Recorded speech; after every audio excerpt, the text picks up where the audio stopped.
একটা গুরুত্বপূর্ণ বিষয় নিয়ে কথা বলার প্রয়োজন মনে করছি, কারণ আমাকে কয়েকজন মেসেজ দিয়েছে বিষয়টি নিয়ে কথা বলার জন্য। বিশেষ করে হিন্দু সম্প্রদায়ের থেকে আমি মেসেজ পাইছি। তারা আমার সাথে যোগাযোগ করেছেন এবং বলেছেন যে এই বিষয়টা নিয়ে যাতে আলাপ করি এবং এই বিষয়টা যাতে কর্তৃপক্ষের দৃষ্টি আকর্ষণ করতে পারি। বিষয়টা হচ্ছে, গত কয়েকদিন আগে ধর্ম উপদেষ্টা বলেছেন যে এবারের দুর্গাপূজাতে মাদ্রাসার ছেলেরা পাহারা দিবে। তো ধর্ম উপদেষ্টা এবং সরকারের এই বক্তব্যের পর থেকে হিন্দু সম্প্রদায়ের মধ্যে একটা আতঙ্ক বিরাজ করতেছে, কারণ তারা বিষয়টাকে খুব স্বাভাবিকভাবে নিতে পারতেছে না। মানে বিষয়টাকে যে দুর্গাপূজা হবে সেখানে অহিন্দুরা যে পাহারা দিবে, তারা এই বিষয়টাকে মানে খুব স্বাভাবিকভাবে নিতে পারতেছে না বা স্বাচ্ছন্দ্য বোধ করতেছে না। কারণ তারা বলতেছেন যে যেহেতু তাদের মন্দিরে তাদের মেয়েরা পূজা মণ্ডপে পাহারা দিবে বা মানে দায়িত্বে থাকবে, পূজার দায়িত্বে থাকবে, সেক্ষেত্রে তারা খুব একটা স্বাচ্ছন্দ্য বোধ করতেছেন না, তারা খুব একটা নিরাপত্তা বোধ করতেছেন না যে পূজা মণ্ডপে হিন্দুরা বা মাদ্রাসার ছাত্ররা বা হুজুররা পাহারা দিবে। তারা বিষয়টাকে স্বাচ্ছন্দ্য বোধ করতেছেন না। তারা বলতেছেন যে যেভাবে সবসময় যেটা হয় যে সরকার থেকে পুলিশ, আনসার বা আইন শৃঙ্খলা বাহিনী তারা যাতে পুজোর সময় পুজোর দায়িত্ব নেয় এবং এটাই হওয়া উচিত। এবং আমি ব্যক্তিগতভাবে মনে করি যে একটা স্বাধীন দেশে হিন্দুরা তাদের ধর্মীয় উৎসব পালন করবে, সেই ধর্মীয় উৎসব কেন পাহারা দিয়ে পালন করতে হবে, কেন আরেকটা মানুষ পাহারা দিবে?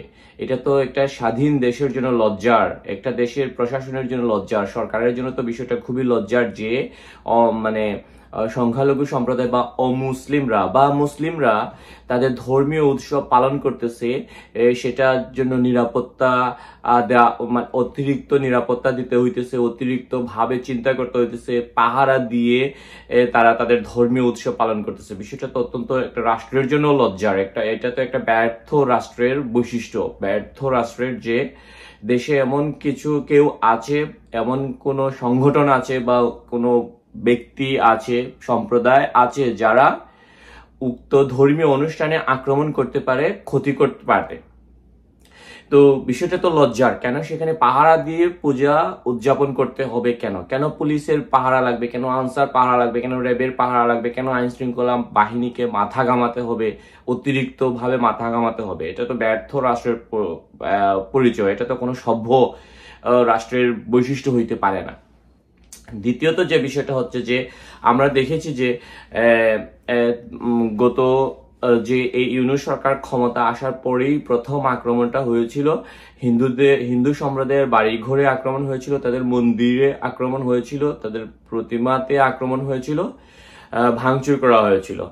একটা পর্যায়ে দেখা গেল যে যারা ভাঙচুর করেছে সেই ভাঙচুরকারীদের মানে প্রতিহত করার জন্য বা নিরাপত্তা দেওয়ার জন্য কাদেরকে আনা হলো? সেই দেখা গেল যে বিভিন্ন মাদ্রাসার ছাত্ররা বা মসজিদের বা হুজুর টাইপের আমরা দেখলাম যে দাড়ি টুপি পরিহিত এইরকম মানুষজনই দেখলাম যে তাদেরকে পাহারা, স্বেচ্ছাসেবী হিসেবে তারা পাহারা দিচ্ছে হিন্দুদের বাড়িঘর। আপাত দৃষ্টিতে বিষয়টা অনেক প্রশংসার মনে হবে যে, এবং তারা এই বিষয়টাকে এইভাবেই প্রচার করতেছে যে আমরা কত সুন্দর একটা দেশ, সাম্প্রদায়িক সম্প্রীতির একটা দেশ, যে দেশে হিন্দুদের ঘর বাড়ি পাহারা দেয় মুসলিমরা, মন্দির পাহারা দেয় মুসলিমরা।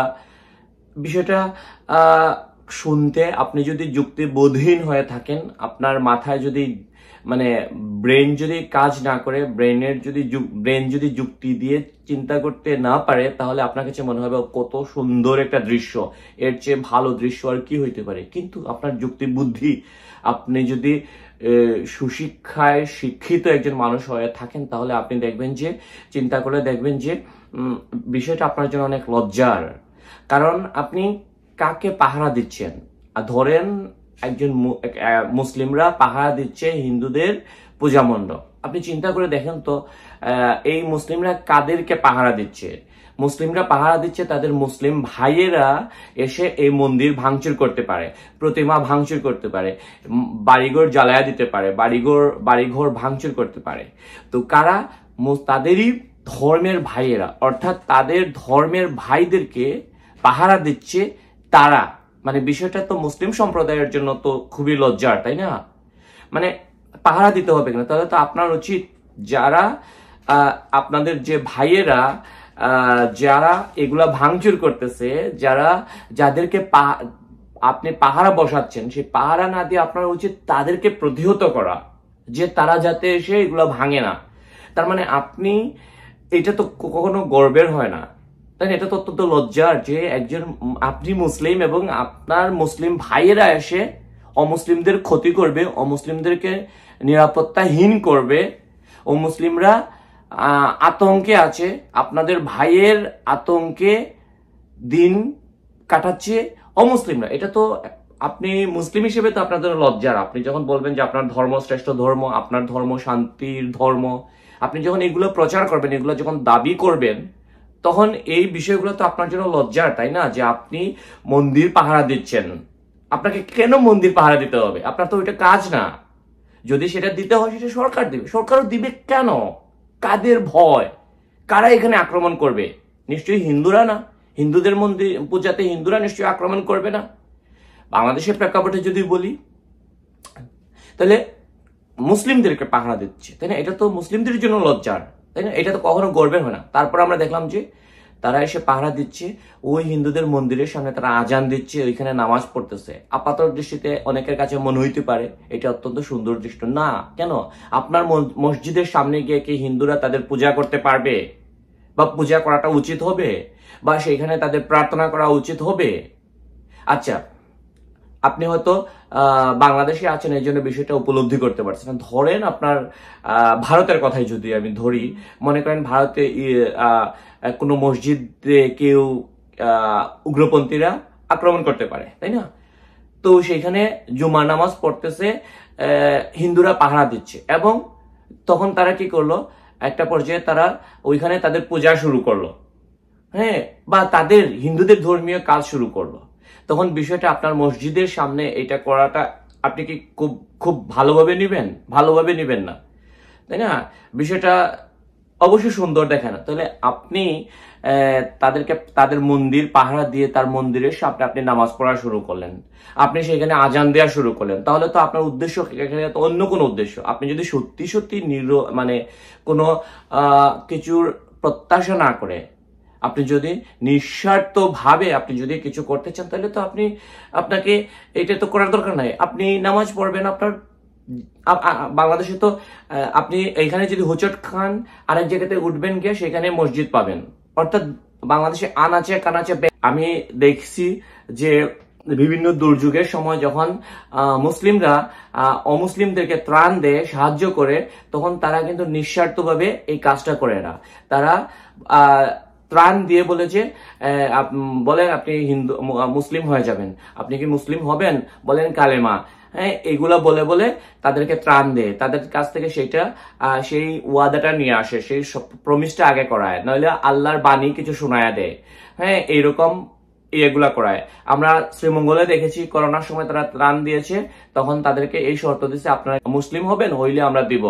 আবার আমরা সিলেটের আরেকটা জায়গাতে আমরা দেখলাম যে তারা কি করছে, এখানে হিন্দুদের দেওয়া হবে না, মসজিদ থেকে তাদেরকে করোনার সময় রিলিফ দেওয়া হচ্ছে, সেখানে বলছে আপনারা হিন্দুরা চলে যান, হিন্দুরা এখানে পাবেন না। তো এই সমস্ত আরো বিভিন্ন জায়গাতে মানে ইসলামে আসার টোপ দেখিয়ে তাদেরকে ইয়ে করা হয়। আমরা এই যে বন্যা হইলো, বন্যার সময় দেখলাম যে যেটা এই মুহূর্তে যেটা ভাইরাল হয়েছে, যে তাদেরকে কাগজে খাতার মধ্যে কি করা হচ্ছে, তাদেরকে সই স্বাক্ষর নেওয়া হচ্ছে, শপথ করানো হচ্ছে, তাদেরকে জোরপূর্বক বাধ্য করা হচ্ছে ধর্মান্তরিত করতে, ইসলামে আসতে, এবং তাদেরকে ঔষধ দিচ্ছে, দিয়ে বলতেছে যে সেটা তারা ত্রাণ নিয়ে আসে নাই, খাবার নিয়ে আসে না, ঔষধ নিয়ে আসছে, এবং সেখানে তারা দোয়া পড়াইতেছে, এগুলো পড়াইতেছে। এগুলো তো অত্যন্ত নির্লজ্জ, এগুলো অত্যন্ত নির্লজ্জ মানুষের বৈশিষ্ট্য। এগুলো তো মানে কোনো সভ্য সমাজের কোনো মানুষের বৈশিষ্ট্য হইতে পারে, এগুলো তো কোনো শ্রেষ্ঠ ধর্মের মানুষের বৈশিষ্ট্য হইতে পারে না। কেন ভাই আপনি আরেকটা মানুষকে আপনি জোর করে আপনি ইয়ে করবেন? তাও কাদেরকে করতেছেন? যারা মানে একটা শব্দ তার নিজের ধর্মেও সম্পর্কে একটা জানে না, অন্য ধর্ম সম্পর্কে তো প্রশ্নই ওঠে না। যে স্কুলের বারান্দায় জীবনে যায় নাই, তাকে তার মরার বয়স হয়ে গেছে 70, 80, 85, 60, সে খাইতে পারতেছে না। তাকে যে লোভ দেখাইয়া যে তাকে যে এই ধর্মটা গিলানো হচ্ছে, হ্যাঁ, তারপর হচ্ছে এই কাজগুলা করানো হচ্ছে, তারপর ভয় দেখাইয়া এগুলা করা, এগুলো তো খুবই স্পষ্ট, এগুলো তো অত্যন্ত নির্লজ্জ কাজ, এগুলা বন্ধ হওয়া উচিত। এগুলো বাংলাদেশের সংবিধান সমর্থন করে না, এগুলো সংবিধানের পরিবর্তে বাংলাদেশের আইনের পরিপন্থী, যেখানে বলা হচ্ছে প্রত্যেকটা মানুষ ধর্ম, বর্ণ, লিঙ্গ নির্বিশেষে প্রতিটা মানুষ সমান সুযোগ পাবে, সমান অধিকার পাবে, সমান মর্যাদা পাবে। 99% মুসলমান যে অধিকার পাবে, যে সুযোগ পাবে, যে সম্মান পাবে, যে মর্যাদা পাবে। 1% অমুসলিম সে একই মর্যাদা, একই অধিকার, একই সম্মান পাবে। এইটা হচ্ছে ধর্ম নিরপেক্ষ সভ্য রাষ্ট্রের বৈশিষ্ট্য।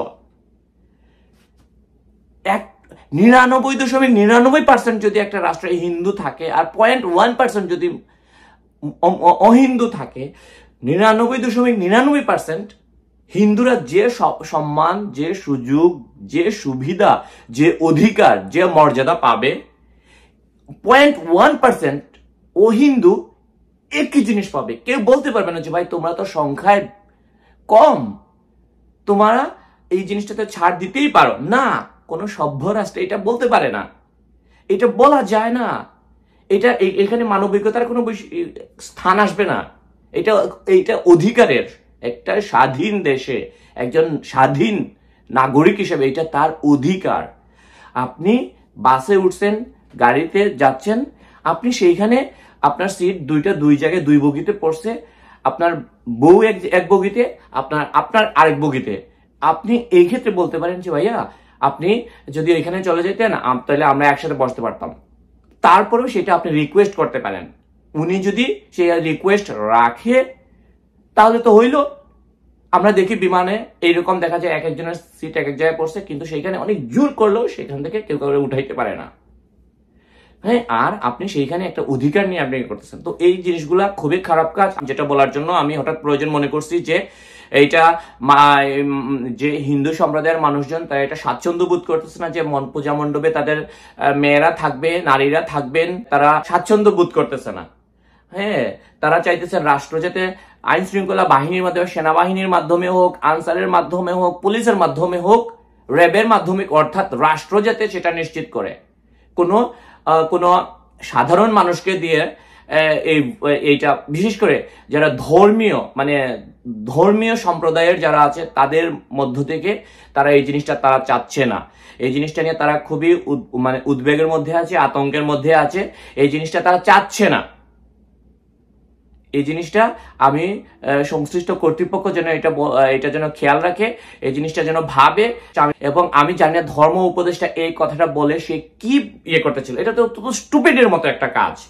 একজন উপদেষ্টা এটা কেমনে বলতো? এটা অত্যন্ত স্টুপিডের মতো একটা কাজ হয়েছে যে মাদ্রাসার ছাত্র, সে এটা স্পেসিফিক মেনশন করে দিয়েছে। এখানে নিশ্চয়ই কোনো দুরভিসন্ধি আছে, এখানে নিশ্চয়ই কোনো উদ্দেশ্য আছে। কেন সে বলতে পারে না? সে তো বলতে পারতো যে এখানে সরকার থেকে আমরা নিরাপত্তা দেব, বা এখানে সাধারণ মানুষের কথাবার্তা বলতে পারে। বাংলাদেশে কি শুধুমাত্র ওই মাদ্রাসার ছাত্ররাই আছে যে ওই হিন্দুদের মন্দিরে পাহারা দেওয়ার জন্য? এটা তো ফাত্রামি ছাড়া তো কিছু না, এগুলো তো ফাত্রামি হইতে পারে না। যেখানে হিন্দুরা অনিরাপদ, যেখানে নিরাপত্তাহীনতায় ভুগতেছে, তারা সবচেয়ে বেশি ভুক্তভোগী হয়েছে। এই সরকার ক্ষমতায় আসার পর সবচেয়ে বেশি নিরাপত্তাহীনতায় ভুগতেছে কারা? হিন্দুরা। তাদের মন্দির ভাঙা হইতেছে, তাদের বাড়ি ঘর ভাঙা হইতেছে, তাদের প্রতিমা ভাঙা হইতেছে, তাদেরকে দেশান্তর করা হইতেছে, জোরপূর্বক তাদের জমি দখল করা হইতেছে, ভূমি দখল করা হইতেছে, তারা দেশ ত্যাগ করতে বাধ্য হইতেছে। এই যে ঝর্ণা দাস আরেকটা ছেলেকে দেখলাম সীমান্তে বিএসএফ মারছে, তারা বাংলাদেশ থেকে ভারতে চলে যেতে চাইছিল। কেন তারা বাংলাদেশ থেকে তারা ভারতে যাবে এবং সীমান্তে গুলি খেয়ে মারা যাবে? তারা বাধ্য হইতেছে কাদের ভয়ে? প্রতিটা মানুষ বাংলাদেশে এখন নিরাপত্তাহীনতায় ভুগতেছে।